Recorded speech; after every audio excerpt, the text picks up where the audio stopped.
ភ្នែកដែលហូរវាមិនមែនជាសញ្ញានៃភាពទន់ជ្រាយតែវាជាការលៀងជំរះក្តីសង្ឃឹមដែលខ្ចាក់ឆាយឲ្យរលាយកំហុសដែលកន្លងមកបង្រៀនឲ្យយើងស្គាល់តម្លៃចិត្តគុំស្ដាយក្រោយអតីតតែត្រូវរៀនរស់ជាមួយការពិតនៅចំពោះមុខគ្មាននរណាម្នាក់កើតមកមិនធ្លាប់ស្គាល់ពាក្យថាខូចចិត្តគ្មានផ្លូវដើរណាដែលរលោងស្អាតជានិច្ចដោយគ្មានឧបសគ្គពិតការបាត់បង់មនុស្សម្នាក់វាមិនមែនជាទីបញ្ចប់នៃជីវិតតែវាជាការបើកផ្លូវឲ្យយើងស្គាល់ពីខ្លួនឯងឲ្យកាន់តែចិត្តឈឺចោយចងចាំពោះគឺជាគ្រូដែលបង្រៀនយើងឲ្យរឹងមាំកុំបន្ទោសវាសនា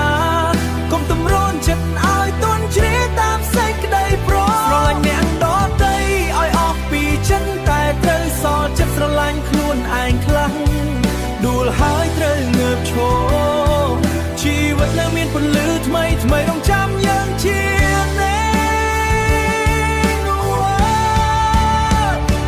ចោយចងចាំពោះគឺជាគ្រូដែលបង្រៀនយើងឲ្យរឹងមាំកុំបន្ទោសវាសនាកុំតម្រូនចិត្តឲ្យទន់ជ្រាយតាមសេចក្តីប្រស្រឡាញ់អ្នកដទៃឲ្យអស់ពីចិត្តតែត្រូវសល់ចិត្តស្រឡាញ់ខ្លួនឯងខ្លាំងដួលហើយត្រូវងើបឈរជីវិតនៅមានពន្លឺថ្មីថ្មីរងចាំយើងជានិច្ច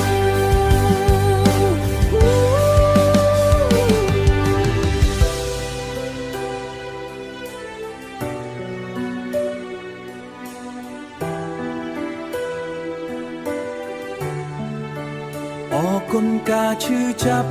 ដែលធ្វើឲ្យខ្ញុំក្លាយជាមនុស្សថ្មីដែលស្គាល់ពីតម្លៃនៃក្តីសុខដែលពិតប្រាកដ